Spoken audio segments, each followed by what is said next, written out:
Émission spéciale sur Savoie News avec Monsieur le Préfet, François Ravier, nouvellement arrivé en Savoie. Bonjour. Bonjour. Comment allez-vous ? Écoutez, ça va très bien. 3 premières semaines passées en Savoie. Beaucoup de découvertes, beaucoup de rencontres, des choses passionnantes à faire. Alors, entre le tempérament corse et le tempérament savoyard, ça se ressemble, c'est différent ?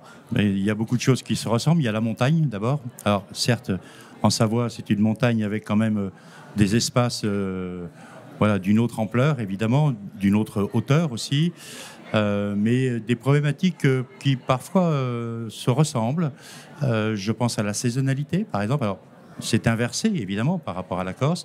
La question des saisonniers, la difficulté à trouver aussi, à recruter, à embaucher. Bref, un certain nombre de points communs. Et puis, bien entendu, des territoires qui ont des projets qu'il faut pouvoir soutenir, aider pour le développement des territoires, bien entendu. Alors, la région, vous la connaissez parce que l'un de vos premiers métiers, première carrière, ça a été d'être à l'hôpital de Grenoble, je crois. Alors oui, j'ai une première partie de carrière comme directeur d'hôpital où j'ai fait 3 hôpitaux de la région grenobloise. Alors j'ai commencé, en apprentissage au CHU de Grenoble. Ensuite, j'ai dirigé l'hôpital thermal et rhumatologique d'Uriage-les-Bains. Et puis ensuite, l'hôpital, on disait à l'époque comme ça, l'hôpital psychiatrique de Saint-Égrève. Donc 3 hôpitaux de la région grenobloise. Un petit clin d'œil, vous alliez skier en Savoie déjà à l'époque ou vous restiez en Isère ? Oui, j'allais déjà. J'allais évidemment à Champs-Rousse et au Sept-Lô, parce que c'est quand même proche. Normal. Et puis, bien entendu, d'autres stations, Val d'Isère, Tignes, bien sûr, La Plagne. Voilà, donc je connaissais déjà la Savoie. Enfin, je m'étais arrêté déjà plusieurs fois à Chambéry et je retrouve donc ces paysages et puis cette ambiance particulière de la Savoie. Alors j'ai une question, comment s'organise l'arrivée d'un préfet ? Parce que tous les 2-3 ans, vous changez d'environnement, de lieu géographique. C'est pas toujours simple à vivre sur un plan personnel et ça demande une certaine organisation sur un plan structurel. Alors, sur un plan personnel, non, c'est pas forcément facile à vivre, mais après on arrive à s'organiser. Et puis sur un plan professionnel, il y a à la fois, il faut arriver à switcher, si je me permets cette expression, très vite d'un territoire à un autre. Et puis on est très vite, en réalité, saisi par l'envie de tout découvrir, de rencontrer tout le monde. Les journées n'ont que 24 heures. Donc il y a de l'impatience au début, beaucoup d'impatience, beaucoup d'appétence aussi. Comprendre ce territoire, rencontrer les élus, connaître leurs attentes, leurs projets, leurs difficultés aussi, bien entendu. Identifier une action de l'État pragmatique et au plus près des réalités. Quelles sont les premières relations que vous avez eues en Savoie et les premières découvertes ? Alors, les premières découvertes, à ma demande d'ailleurs, ça a été une découverte géographique. Je voulais absolument comprendre ce territoire avec les montagnes, les vallées, la Maurienne notamment, mais pas seulement, l'ensemble des territoires, le massif des Bauges aussi, bien sûr, pour comprendre comment fonctionnait le territoire. Alors, je savais qu'il y avait un certain nombre de sujets très importants, l'économie de la montagne, bien entendu, mais très vite, on va tomber après sur des sujets de transport. La mobilité. La mobilité. Bon, on m'a dit à plusieurs reprises que il y a un certain nombre de week-ends qui sont un petit peu compliqués. Mais il y a des bouchons. Il y a des bouchons, il semblerait. Mais il y a toujours des process sans doute à optimiser. Et puis, l'économie de la montagne, c'est tout à fait intéressant. Je crois qu'on parle à peu près suivant les estimations, du PIB. Entre 40 et 60% du PIB, oui, tout à fait. Des sujets de réchauffement climatique, bien entendu, mais qui n'empêchent pas les stations, pour l'instant, en tout cas je le souhaite, de développer leur activité. Il y a beaucoup d'innovations sur ce territoire, je trouve, d'innovations pour améliorer la qualité de l'accueil, pour ouvrir tous les services associés à cette activité de ski ou de sport d'hiver de façon plus générale. On a aussi des richesses en services, en industrie aussi. Alors, vous avez tout à fait raison, mais c'est un peu l'histoire finalement de la Savoie, où en gros ça part de la vallée et petit à petit on arrive en créant de la valeur, en exploitant la montagne, à remonter un petit peu en altitude finalement. Il y a évidemment de vraies pépites industrielles. dans les vallées, pas seulement industrielles. Voilà, il y a bien d'autres secteurs dans l'économie savoyarde. Le bâtiment, bien entendu, c'est pas le seul. L'artisanat, un artisanat aussi, un territoire bien maillé, je crois, par l'artisanat. Et puis cet effet d'entraînement qu'a, je crois, l'économie de la montagne sur l'ensemble des autres secteurs, enfin sur beaucoup d'autres secteurs en tout cas. C'est un terrain un peu atypique entre lac et montagne. Je n'ai pas compris votre question. Pardon. C'est un terrain un peu atypique entre lac et montagne au niveau touristique. Alors oui, c'est vrai. Alors en même temps, l'économie, elle est quand même fortement saisonnalisée, bien entendu. Mais j'entends ça et là des projets autour de notions de tourisme 4 saisons. Il y a de très beaux espaces. Hein, évidemment, la montagne, on peut aussi, bien entendu, en profiter l'été. Il y a des lacs. Aix-les-Bains, bien entendu, mais ce n'est pas le seul, Aiguebelette et d'autres. Il y a un territoire avec beaucoup de contrastes, beaucoup de richesses, et évidemment toute une activité à conforter autour de ces atouts. Allez, on rentre dans le vif du sujet. Quels sont les dossiers que vous ont laissés Pascal Bollot, votre prédécesseur? Alors, au-delà de Pascal Bollot, le gouvernement, bien entendu. On est bien d'accord. Bien sûr. Il y a deux choses, je dirais. Il y a des dossiers précis et puis il y a un état d'esprit aussi dont je suis dépositaire et qu'il m'appartient évidemment de prolonger, de développer. Les projets eux-mêmes, bien évidemment, alors je vais donner quelques sujets très, très précis. Le chantier Lyon-Turin, bien entendu, assurer pour la partie départementale que tout se passe pour le mieux. Premier élément. On a eu des dernières nouvelles là, sur Lyon-Turin. Il y en a eu effectivement, il y a eu des dernières nouvelles. Alors on a des choses qui avancent, je crois, bien. Il y a déjà quand même un territoire qui, je crois, qui peut acter des avancées sur ce chantier. Toutes les décisions ne sont pas encore prises, mais il y a des concertations, il y a un vrai travail qui réunit, je crois, l'ensemble des élus pour finaliser de la meilleure des façons possibles le chantier. Avec toutes les conséquences que cela porte sur les acteurs économiques, les entreprises qui attendent beaucoup de ce Lyon-Turin. Bien entendu, avec intéressant aussi d'ailleurs de montrer que sans doute pour Saint-Jean-de-Maurienne, pour Modane, c'est aussi des éléments, à mon avis, très intéressants de revitalisation des territoires qu'il faut absolument prendre en compte parce que ça s'organise, le développement, ça s'organise aussi autour des transports. Avoir des transports sans penser tout le monde économique et toute l'activité qui va autour, on a des bénéfices bien moins importants, mais de penser les choses de façon en synergie et conjointe, c'est sans doute la meilleure chance d'avoir le plus possible de bénéfices pour le territoire sur le chantier Lyon-Turin, au-delà d'autres sujets que sont la question des transports, la question d'une circulation quand même assez dense, en matière notamment de poids lourds. Bref, tout un ensemble de sujets où, me semble-t-il, le chantier du Lyon-Turin peut apporter des solutions évidemment nécessairement respectueuses aussi de l'environnement. Et le souhait des institutions savoyardes de faire bosser les entreprises locales et savoyardes, et puis aussi le logement, qui est une interrogation, mais j'imagine que vous en reparlerez dans quelques temps quand vous aurez pris connaissance de tous les dossiers. Oui, ce sont deux sujets particuliers.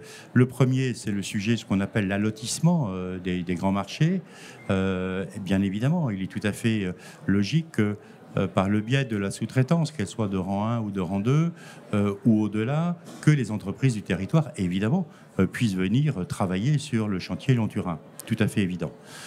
Sur le logement, on est dans un département où on a visiblement un besoin en logement, un déficit de logement. Je sais qu'il y a ça et là des projets d'ailleurs assez conséquents pour développer ce logement. Il y a sans doute d'autres choses, d'autres voies à explorer, des méthodes peut-être un peu nouvelles. Alors, c'est le sujet aussi des lits froids. Bref, il y a sans doute des techniques, des initiatives à prendre pour répondre à cette demande fort importante, puisque le nombre de salariés qui est amené à travailler dans un premier temps à titre, je dirais, temporaire sur le territoire est important. Il faut assurer évidemment leur hébergement. Il faudra aussi en même temps, mais comme je crois que ce territoire en a l'intelligence, créer les choses qui demain ont une autre utilité et qui permettent d'avoir un développement durable du territoire. Merci pour cette précision sur le Lyon-Turin, un grand chapitre, mais il y en a d'autres aussi. Il y en a d'autres. Alors... Il y a la sécheresse qu'on vient de subir en oui. France, partout dans le monde même. Quel est votre avis là-dessus? Je crois que c'est une de vos préoccupations d'ailleurs. Durant la Foire de Savoie, vous avez beaucoup parlé d'environnement. Oui, tout à fait. Alors la sécheresse, bon, on vit en Savoie, pas qu'en Savoie, mais on vit en Savoie un phénomène inédit. Hein. On a à peu près 3 mois de retard de pluie, enfin en équivalent. Les pluies de ces quelques jours, pluies un peu orageuses, n'ont évidemment pas renversé la situation. Je serai amené à signer ce week-end sans doute un arrêté prolongeant les mesures sécheresse jusqu'à la mi-octobre. Aujourd'hui, ce qu'on constate, c'est qu'on a des petits cours d'eau qui ont à peine été réalimentés par les pluies. Les grands cours d'eau s'en tirent un petit peu mieux, mais on est encore, avec des sols d'ailleurs d'une grande sécheresse, on est encore dans une situation critique. Il faut qu'on garde les mêmes comportements économes en eau jusqu'à la mi-octobre pour essayer ensuite de faire le lien, bien entendu, avec des changements, enfin voilà, avec un régime de pluie qu'on attendra à ce moment-là. Alors vous avez visité la Savoie et entre autres vous êtes attardé cette semaine sur le site Courchevel-Méribel parce que vous croyez vraiment en 2023, vous voulez soutenir 2023. Bien entendu, les championnats du monde, les 13 compétitions qui seront organisées du 16 au 19 février sont évidemment un enjeu majeur pour la Savoie. Et bien au-delà d'ailleurs, bien évidemment, le nombre de délégations attendues, le nombre de spectateurs et plus encore, j'allais dire, de téléspectateurs est évidemment un rendez-vous à ne pas manquer.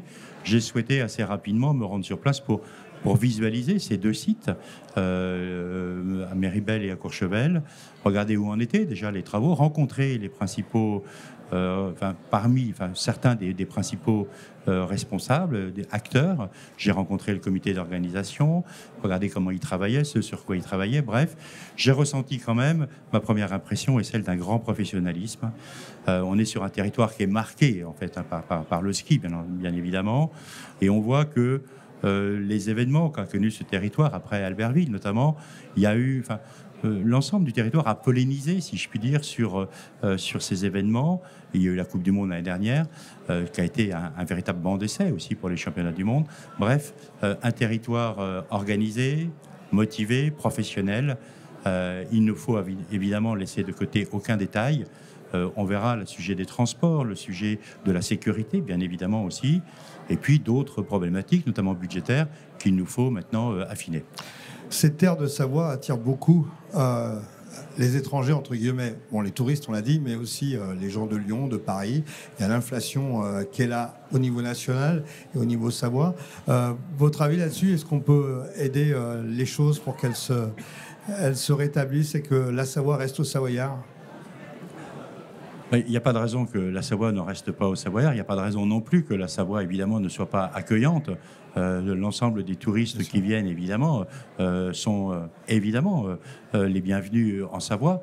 L'activité du secteur hôtellerie, restauration, l'activité sur les pistes et de l'ensemble des professionnels dépend aussi en partie de ces publics, notamment dans la durée de la saison, puisque après les vacances de février, je crois comprendre qu'en Savoie, on peut continuer à travailler, mais beaucoup aussi avec des personnes qui viennent d'autres pays européens.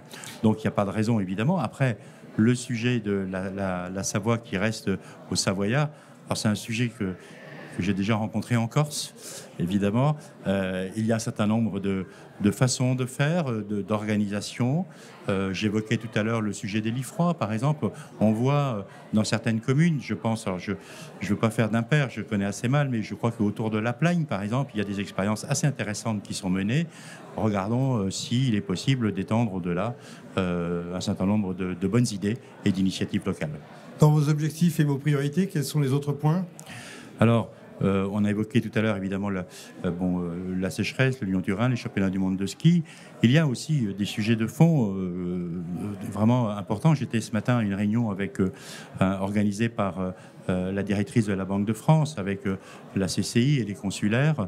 Je vois bien les inquiétudes qui sont celles du BTP. Je vois l'inquiétude devant le renchérissement d'un certain nombre de matériaux, les difficultés d'approvisionnement, et puis, parce que c'est extrêmement important pour la croissance, les difficultés à recruter. on voit il y a quelques évolutions qui sont marquantes, qui doivent nous interroger pour qu'on apporte les vraies réponses. Par exemple, l'interruption prématurée, souvent, d'un certain nombre de contrats d'apprentissage qui posent une vraie difficulté. Il faut qu'on apporte des réponses. Il y a sans doute des choses à réinventer, à interroger, des réponses collectives, en tout cas, à apporter pour conforter un petit peu le volet personnes au travail, faciliter le recrutement par les entreprises. Il y a de vraies tensions à un moment où, c'est vrai, le taux de chômage est bas, 5,4%, mais c'est déjà, 5,4%, c'est pas... Voilà, c'est pas non plus. Alors c'est un vrai paradoxe, le taux de chômage est bas et on ne trouve pas d'employés dans les entreprises. C'est pas un paradoxe, ça peut s'expliquer très clairement. Il y a moins de travailleurs disponibles puisque le taux de chômage est bas pour ensuite satisfaire la demande des entreprises. Mais il y a à travers la jeunesse notamment, et là je pense à l'apprentissage, il y a aussi du côté des seniors également des personnes qui sont à la recherche d'emploi qu'il faut pouvoir mobiliser. Ça c'est le sujet, la responsabilité des entreprises, mais les pouvoirs publics et l'État, notamment, est là pour aider à travers, apporter peut-être plus de qualitatif dans des réponses. Je pense au programme Un jeune, une solution. On voit bien que ça marche plutôt bien, mais c'est la question de ça marche dans la durée.